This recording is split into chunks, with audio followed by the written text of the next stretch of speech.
All right, let's jump right in. Have you ever wondered what makes a sentence just work?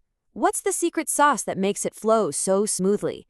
Well, today we're diving into the essential glue of the Filipino language, the three types of connectors, known as Pang-ugnay. So, let's start with a big question. How exactly does a sentence become strong and beautiful? It's not just about picking the right words. It's about how you connect them. It's really an art form, almost like a kind of architecture. And that's exactly how I want you to start thinking of yourself. Imagine for a second that you are a word architect. You're not just throwing words on a page, you're designing a structure that's meant to be both solid and, elegant. So, what are your most important building materials in this process? Well, they're the Pang-ugnay, the grammatical connectors.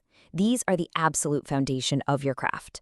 So let's open up this toolkit and start with our very first tool, the one that gives us that perfect finish. First up, we've got the Pangungusap. I want you to think of this as the fine plaster or the smooth varnish you'd apply to a structure. Its whole job is to make everything sound seamless and polished.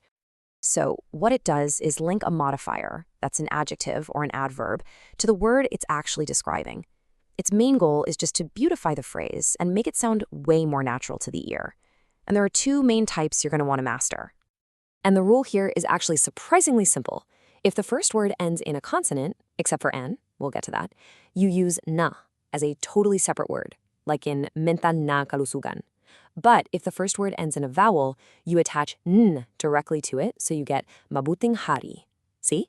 You can just hear how much smoother that sounds, right? Okay, but what about those words ending in N? It's a consonant, sure, but it plays by its own special rule.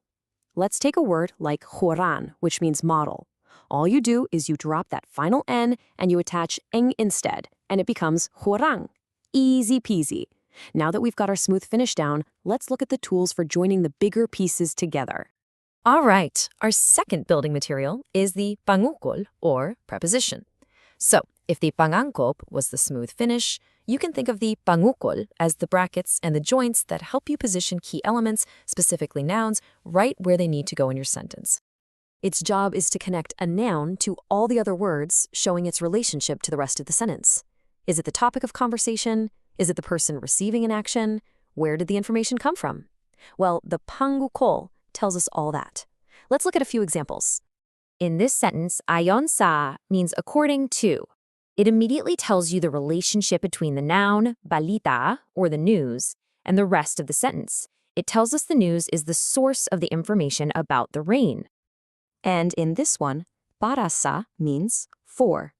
So it links the flowers to you, showing the direction or the purpose of the action. You are the intended recipient. See how that little connector just clarifies the whole thing? Let's do one more. Tungkol sa translates to about. It connects the action of talking to the noun, plano, or plans. It specifies the exact topic of their conversation. So simple, right? But it's so powerful for adding clarity. Okay, it's time to bring out the heavy machinery in our toolkit, the pangatignig, or conjunction. This connector isn't just for smoothing out phrases or positioning nouns. No. This is for connecting entire ideas, like the main support beams of your architectural masterpiece. What really makes the Pang-ugnay so special is just how versatile it is. It can link two simple words, it can link two phrases, or it can even link two complete thoughts together. It truly is the master connector in our entire toolkit. The best way to tackle these powerful connectors is to group them by what they do. So if you're adding information, just stacking one idea on another, you've got tools like ut and pati. But what if your ideas clash? For that, you need a different kind of beam, one that shows contrast, like sabalit. Then you've got the connectors that explain the why, building a cause and effect relationship with words like sapakat. And finally, when your sentence needs to offer a choice, a fork in the road, you use connectors like o or kaya. Each one has its own specific architectural job. So there you have it. We've gone through our entire architectural toolkit, the smooth finish, the positioning joints, and the heavy-duty support beams. Let's do a super quick review before I leave you with one final challenge. Here it is, your official cheat sheet. You've got the Pangungusap for smoothing out phrases, like in matibay na pundasyon. You've got the Pang-ugnay for linking nouns, like in ukol sa proyekto.